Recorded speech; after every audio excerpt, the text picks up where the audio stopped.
I think what excites us the most at Treyarch is that we're really taking the gloves off with the story and narrative. We're making a complex story for a complex gamer who can follow an overarching narrative. And it's going to have lots of twists and turns and surprises in it. And one might say that World at War story wasn't that deep and complex, but this time we're really focusing on good storytelling. And then multiplayer, it's such an important a piece to Call of Duty. So, like I said, we have a dedicated team working on that from day one. Let's put it in perspective for you. We had multiplayer started and up and running so early in the project that some single player levels actually are being built around multiplayer maps that we had in production. So it's not the other way around. It's not single player maps being brought into multiplayer. It's multiplayer brought into single player. So that's how ahead of the game they were. World War II wasn't necessarily played out.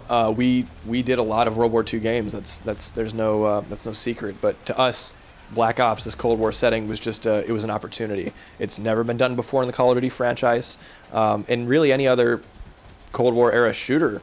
I personally, I don't know of any that I've played, so it's just an opportunity for us to maybe set that bar of what a Cold War game could be, and have something that's brand new and fresh in the franchise. It's not just a Vietnam game, which was the big rumor online.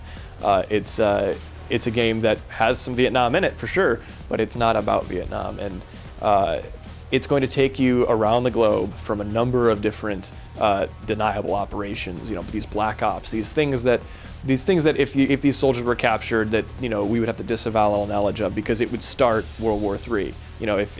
If Russia knew that we were invading their Soviet weapons manufacturing facility in the Ural Mountains, if they found out that was us, that would be all it would take for them to start launching missiles. We got to hear stories from advisors like Major John Blaster, who is the foremost published author on the subject. He was actually a member of SOG, which is the Studies and Observations Group. And this is just the best of the best, most elite fighting force that you can imagine.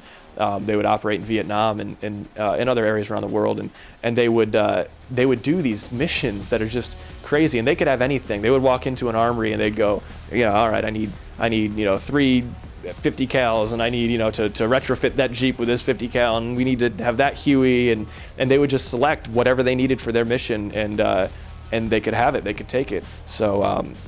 In terms of gameplay, that really allowed us to take the gloves off, because we could do a lot of cool stuff. Like the stuff the stories he was telling us, it's like, no, that really happened, and as game designers, we're like, that's going to be really fun to play, so let's go do it.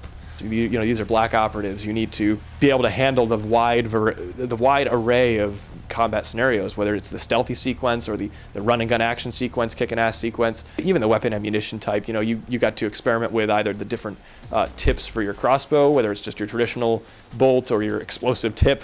You shoot a guy in the leg and his leg blows off, or the SPAS 12 shotgun. We got to use those incendiary rounds. They're called Dragon's Breath, and so they literally they explode when you shoot them. And you can find YouTube footage of it. It's crazy. We're really focused on this diverse experience, and part of that is we're creating these new characters. So because we have these SOG units and these Black Op forces that are the best of the best, they graduated top of their class, they're charismatic, they're natural leaders. These are really cool guys. You're no longer just a normal foot soldier in the army. You have a voice for the first time in a Call of Duty game. Your character will speak and be the one giving direction, and you'll have a face that you'll recognize. You'll be playing from the perspective of 2 main characters primarily, Mason and Hudson, and these guys both are just part of these CIA-backed Black Ops teams, and so they're going to be leading you through all these different hot wars around the globe.